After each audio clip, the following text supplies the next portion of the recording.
vivente, andante. E vice-versa, verso vira, e vira copo, o mundo gira, e vira dia, esqueço a dor. Fala, gente boa, mais um programa Vivente Andante, aqui com André Tenório, professor de filosofia e escritor, lançou o livro Falando em Português, a filosofia na linguagem da gente. André, nesse saboroso livro, você busca, digamos, facilitar a filosofia, é isso mesmo? É isso mesmo, eu corro riscos. Eu acho que a gente deve correr todos os riscos que não colocarem a nossa vida em risco. Então eu corri o risco de botar minha cara a tapa. Geralmente quando alguém faz um livro de filosofia, se limita a traduzir aquilo que o pensador disse. Mas não dá, a filosofia não é tradução, é interpretação. E aí eu coloco a tradução e coloco a interpretação também. Então eu tiro aquela linguagem empolada, tiro aquela linguagem mais chata, aquela linguagem de reme-reme, e coloco uma linguagem mais direta, mas sem perder em conta a consistência. Uma coisa bem interessante que você escolheu fazer foi ligar músicas, né? Exemplificar. Por exemplo, Introdução à Filosofia, vem a música Intuição, de Oswaldo Montenegro. Tem também outros exemplos de músicas do Raul Seixas, Zé Ramalho. Estudo do Mito tem aqui Zé Ramalho, os 12 Trabalhos de Hércules. Por quê? A filosofia sempre foi ligada à música, mas... Na verdade, isso surgiu quando eu fiz um trabalho na faculdade com os pré-socráticos, e dos pré-socráticos eu fui associando algumas músicas. Nas minhas primeiras aulas, nos meus primeiros anos de professor, eu repeti isso nas turmas e fez muito sucesso. E aí eu fui buscando outras associações e percebi que tudo que a gente fala em filosofia pode ser associado de alguma forma a uma música brasileira. Então eu tento mostrar que a filosofia está mais presente no nosso dia a dia do que a gente consegue imaginar. E tive surpresas assim maravilhosas, porque tem alunos que ouviram as músicas que eu apresentei pela primeira vez. Legal, fazendo um trabalho também de levantar a nossa cultura, que inclusive vem sofrendo, digamos assim, alguns ataques. Como é que você vê esse momento atual da cultura no Brasil? Bom, eu quando comecei a dar aula, eu tentei fazer de todas as formas que a minha aula fosse uma aula bem popular, bem acessível. Comecei a dar aula, dava aula dentro do Complexo do Alemão, onde eu moro, e ali eu falava sobre novelas, falava sobre filmes, eu explicava alguns assuntos com a teoria com a história dos três porquinhos, e me achava o máximo. Até que um dia, nesse primeiro ano de professor, uma menina veio e falou com uma certa aspereza comigo e não estava entendendo o que estava acontecendo. E aí eu fui conversar com ela com calma depois e percebi o seguinte: ela não tinha televisão em casa. Eu achei que estava sendo acessível pra caramba, e ainda assim, perto ali da localidade onde eu trabalhava, onde eu moro, tinha pessoas que não tinham acesso nem àquele básico. Então, dali eu decidi que a minha bandeira seria tornar a filosofia popular, a filosofia acessível, e o estudo fazer valer a pena a maneira como a pessoa se dedicava. Sempre falei para os meus alunos que não tenho pena deles. Meu aluno da noite não é digno de pena, é digno de admiração. E sobre a questão da cultura, eu acho que foi sempre difícil trabalhar com cultura. A cultura não tem o valor devido, não tem o valor que merece ter. E hoje nós estamos num momento de caça às bruxas, num momento em que as pessoas estão exaltando a burrice, exaltando a ignorância, e você tem que fugir disso. E a melhor forma de fugir é enfrentar. Porque se a gente fugir correndo dele, ele vai atrás da gente aonde a gente estiver. Mas se a gente fugir disso enfrentando, na verdade, a gente coloca o bicho para correr. E uma forma de enfrentar... Qual seria, digamos assim, exatamente isso? É fortalecer a cultura, ocupar os espaços, estar presente. Hoje, o Rio de Janeiro, por exemplo, é uma cidade multicultural.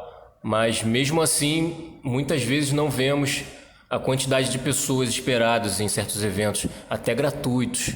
Por que isso? Tem muitas pessoas também hoje focadas em redes sociais, focadas num mundo virtual. Como é que você filosoficamente percebe isso?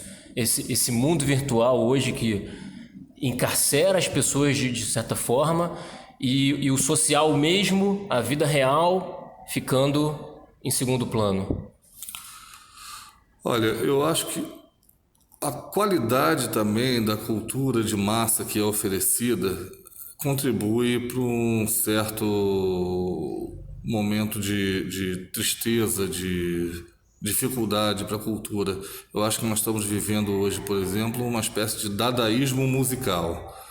As pessoas fazem música que tem até ritmos divertidos, mas que as letras não fazem pensar. Acho que a função única da arte não é fazer pensar, mas a gente também não pode abrir mão dela. A arte pode ser divertida, tem que ser divertida, mas pode ser esclarecedora também. Vejo nesse momento de dificuldade de produção cultural uma dificuldade de afirmação, porque aquele que tenta fazer diferente tem pouco espaço. E vejo um comodismo muito grande. Vejo que as pessoas não querem se mover, não querem se mexer, as pessoas se limitam a reclamar. Está ruim, tá, beleza. E o que eu faço a partir desse está ruim? Eu tenho que tentar melhorar, eu tenho que tentar mudar. E aí é preciso produzir, é preciso mostrar o seu trabalho. Hoje a internet permite mostrar o trabalho, sair daqueles meios comuns de fazer com que determinado nicho só veja o seu trabalho. A gente está conseguindo fugir de algumas jaulas, algumas gaiolas que tentam colocar a gente. E é possível fazer aquilo que pode alcançar um público. Só que dá trabalho. A gente precisa trabalhar, precisa arregaçar as mangas e não ter medo. Eu, por exemplo, sou a favor da desobediência quando as coisas são absurdas. Então, se me der uma ordem absurda, eu não discuto, mas eu não cumpro. Porque se você discute, você se coloca ali no centro das atenções e as pessoas vão ver o que você vai fazer. Se você apenas faz diferente, quando as pessoas perceberem que você está fazendo diferente, você já deu seu recado, já fez o seu trabalho, já fez aquilo que você, ou parte daquilo que você poderia fazer. Voltando ao assunto do livro, você diria que é um livro de filosofia para ser lido como um romance? É um livro abusado, eu sempre fui abusado. Esse livro é um livro didático. O meu público-alvo inicial é o professor de filosofia que vai indicar esse livro ao seu aluno.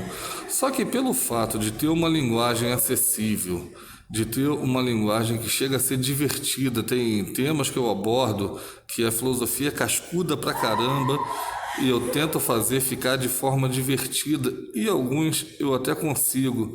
Aí eu fui percebendo que as pessoas estavam começando a ler o livro como romance, como se fosse um paradidático, e comecei a investir nisso. E graças a Deus está dando certo. Não deu para ficar rico não, mas dá para tomar uma cerveja, eu adoro cerveja. Tá bom. Fiquei curioso também para esse título aqui, Falando em Português. Até porque dizem que o berço da filosofia é a Grécia. Então, não seria melhor falar em grego? Acho que ninguém ia entender, né? É uma brincadeira com estar falando grego. É uma brincadeira com Heidegger, que disse que só era possível filosofar em grego e em alemão. Mas é uma brincadeira também que surgiu em sala de aula. Quando eu vou explicar a matéria, que eu vou me aprofundar, ao invés de dizer isto é, ou seja, eu costumo dizer, falando em português, é isso. E aí eu percebi que os alunos adoram isso.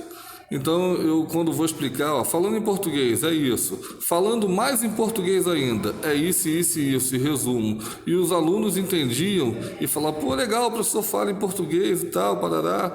Mas isso ficou mais forte quando eu dei aula numa escola particular, que eu dividia, eu dava aula para o pessoal do vestibular, numas turmas, e uma outra professora dava aula para o curso para militar. E aí alguns alunos saíram da turma dela, foram para a minha turma e deixaram de ter aula com uma professora maravilhosa e me trataram de uma forma hostil, como se eu fosse culpado deles não terem mais aula com ela. Só que ela usava os meus textos, eu já escrevia os textos para aula e ela compartilhava comigo, usava. E tinha essa coisa do falando em português, é isso. Quando esses alunos perceberam que eu usava o mesmo texto e que tinha sido eu que tinha escrito os textos, eles começaram a me tratar de forma maravilhosa, viraram meus amigos. E aí eu percebi o quanto isso funcionava. Quando eu decidi escrever o livro, eu achei que o título deveria ser esse, Falando em Português. E a gente vê uma filosofia que é ensinada muito voltada para um eurocentrismo. Você busca inserir outras filosofias, como do Egito ou africanas. Inclusive, professor André Tenório, parece que você está ligado aí na Lei 10.639, porque aqui, na página 53 do volume 1 do Falando em Português, quando você vai falar sobre Anaxímenes de Mileto, você exemplifica usando um ponto de Umbanda. Oxalá é ar. Você pensou realmente nessa lei ou você, por si só, já busca inserir a filosofia e a cultura africana nas suas aulas e no seu modo de ensinar? Sou negro, então eu tento dar aula de filosofia e cidadania sempre. Costumo dizer aos meus alunos que se ao final do curso eles não lembrarem muita coisa sobre Platão, Sócrates, Aristóteles, eles vão tentar lembrar ou vão poder lembrar das aulas de cidadania que eles tiveram. Sempre tento trazer a filosofia para o nosso dia a dia, para a nossa realidade e tento fazer com que os meus alunos se sintam valorizados. Dou muita aula em escola pública para alunos de várias idades, tenho aula com adultos, com adolescentes e tento mostrar que a escola é o caminho. O projeto social mais eficaz para acabar com a pobreza, para diminuir a diferença de classe social aí entre ricos e pobres, esse projeto social já foi inventado, chama-se escola. Precisamos valorizar a escola, precisamos investir na escola, precisamos resgatar a autonomia e a autoridade do professor. Mas, aos poucos, a gente vai resistindo. Então, eu tento sempre colocar a questão do negro, o papel dele na nossa sociedade, na nossa cultura, tento valorizar. No livro tem samba enredo, tem pagode, tem música que é considerada música negra, tem um ponto de Umbanda para falar do filósofo Anaxímenes, que dizia que o princípio de tudo é o ar, e Oxalá é a entidade da Umbanda, é o orixá da Umbanda, que está ligado ao ar. Tento levantar as discussões, encontro resistências, tem alguns alunos que acabam achando que eu estou me desvirtuando, que eu estou fugindo do assunto, mas tento mostrar para eles o seguinte: não dá para fazer filosofia de forma mecânica. Nós temos que pensar, nós temos um planejamento e aquele planejamento implica também em outras possibilidades de conversa. Eu não tenho que dizer apenas o que o pensador, o que o filósofo disse. Eu tenho que dizer o que ele disse e tentar, de alguma forma, mostrar como isso se aplica, como isso nos ajuda no nosso dia a dia. Nem sempre essa associação é direta, mas dá para fazer. E com relação aí ao negro, eu falo do negro quando falo sobre mitologia, que aí eu coloco a mitologia grega, mas falo de outras mitologias também, rapidamente. Falo quando eu falo de senso comum, falo quando eu falo de filosofia com uma produção voltada para resolver os problemas do dia a dia. Porque hoje, aquilo que os filósofos disseram parece muito distante da nossa realidade.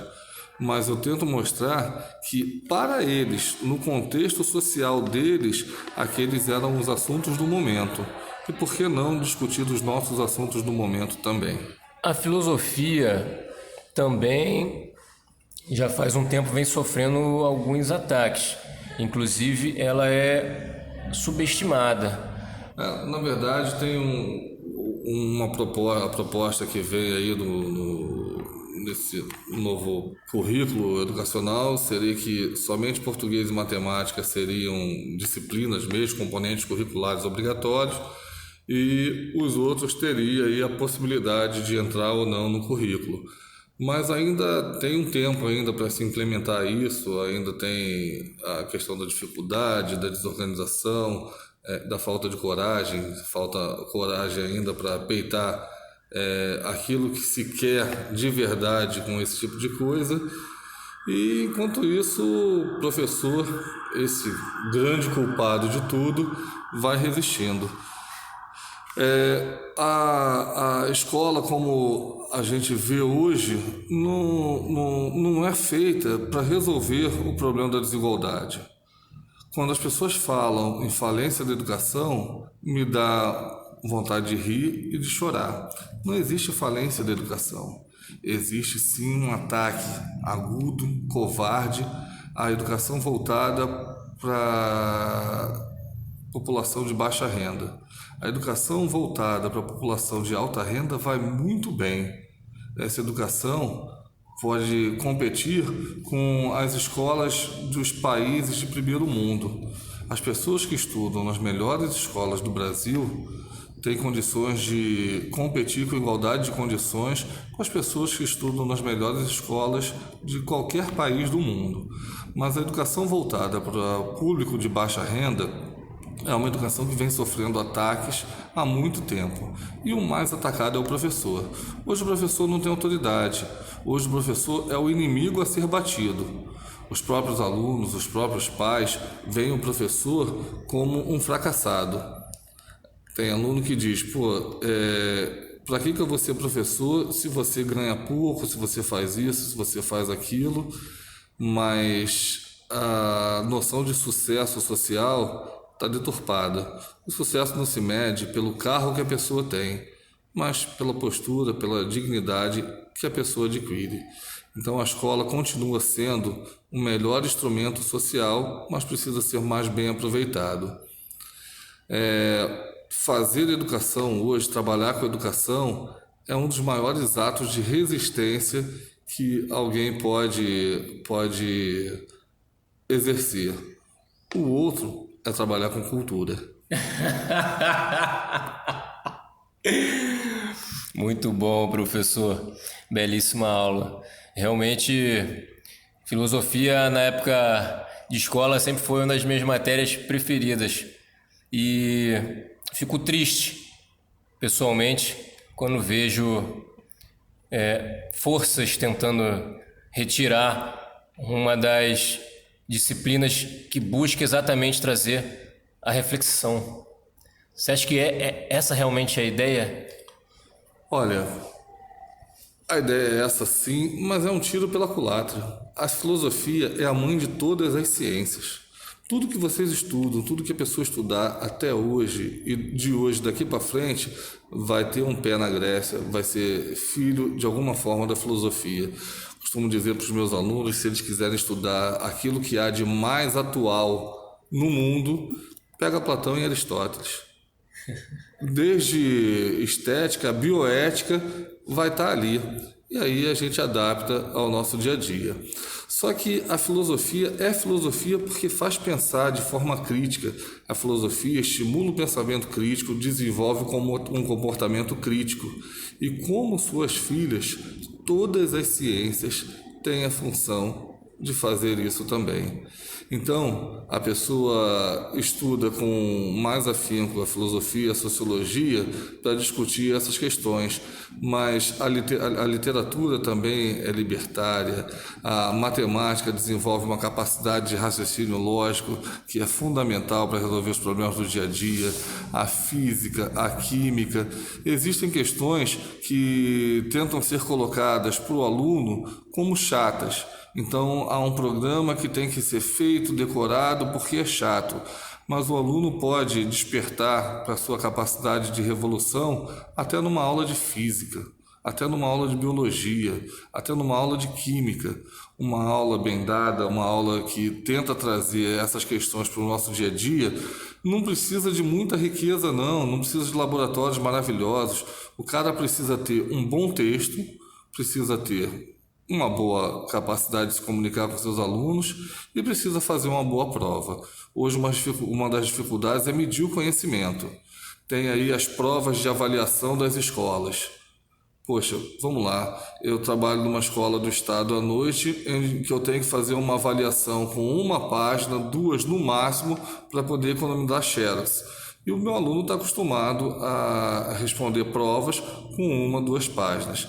Aí vem a avaliação para saber se a escola está cumprindo as determinações, e aí a prova tem 15 páginas, com textos, com gráficos, com isso, e que o aluno, e que não vale nada para o aluno. O aluno vai perder um tempão respondendo uma prova de 15, 16 páginas, e aquilo não vai nem para a nota dele. Não dá. No dia a dia ele responde 1 página, 2 páginas e ainda reclama. E aí depois ele vai fazer isso. Não, está errado. Então me dá condições de ter cada escola um aparelho de cópia para que possam fazer provas grandes com textos, para que eu possa fazer o meu aluno se acostumar com isso, que daqui a pouco ele está arrebentando em qualquer prova de avaliação institucional que tiver por aí. Professor, nesse programa a gente faz uma pergunta que é um pouco clássica e tem tudo a ver com a filosofia. A pergunta é: professor André Tenório, o que é arte? Puxa, arte. Arte é uma forma de compreender o mundo diferente de todas as outras. Enquanto todas as outras formas de compreender o mundo partem do objeto que está sendo observado para que ele tenha uma definição objetiva, a arte parte da sensibilidade do artista. O artista não precisa necessariamente mostrar o mundo como ele é. Na arte, o artista mostra o mundo como ele poderia ser. Através da sensibilidade do artista, cria-se uma obra original que, pelos elementos que nos fazem reconhecer a realidade em que vivemos, nós podemos refletir sobre ela e perceber a necessidade de modificá-la. Por exemplo, o cara pode pintar um quadro chamado A Guerra, em que os soldados estejam em campo de batalha entregando flores uns aos outros. O cara é maluco? Nunca viu uma guerra? Não, ele é um gênio, ele é um artista. Ele está mostrando como a realidade poderia ser, não como ela é. Ao invés de se matarem, os homens poderiam resolver suas desavenças com gentileza, com delicadeza, com humanidade. Isso é arte. É isso aí, professor André Tenório falando em português para a gente poder entender melhor. Gratidão por ter aceitado o convite, gratidão por essa aula. Poxa, eu que me sinto grato, eu que me sinto feliz de poder participar do programa de vocês. Poxa, não imaginava que teria uma repercussão dessa. Está sendo muito bom participar aqui, estou muito feliz, até emocionado. Muito obrigado. Nós que agradecemos, professor. Tem o sol andando embora, não tem importância, eu acho graça. Venho que chegou minha hora. E assim, mais um programa Vivente Andante com a edição de Rico Moraes. Até o próximo, não esqueça de seguir na rede @Vivente Andante.